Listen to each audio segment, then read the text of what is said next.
Қазақ әдебиетінің алып тұлғасы, парасат орденінің иегері, Ұлы Отан соғысы ардагері Әбу Сәрсенбаевтың 115 жылдығына арналған «Толқында туған Абыз Ақын» атты кітап көрмесі ұйымдастырылды. Жазушының әдебиетке қосқан еңбектері еленіп, 1987 жылы Қазақстанның халық жазушысы атағы берілді. Әбу Ақынның аты аталса, ең алдымен ол кісінің «Ақша бұлт» деген өлеңі ойға түседі. Ақша бұлт десе, Әбу Ақын еске түседі.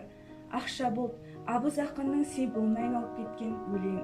Кезінде Ғабит Мүсірепов осы өлең туралы: бұл елін сүйер адамның жан сөзі, елін жерін сағынған ақынның әрі ойлы, кестелі толғауы деп өте жақсы пікір айтқаны белгілі. Теңіз тақырыбында дәл Әбу Сәрсенбаевтай тереңде тартымды етіп жазған жазушы қазақта жоқ. Ол қазақ әдебиетінде тұңғыш рет «Толқында туғандар», «Теңіз әуендері» романдарын жазды. Теңізшілер өмірінен терең сыр шерткен қаламгер. Теңіз тақырыбын өз қаламына арқау еткен.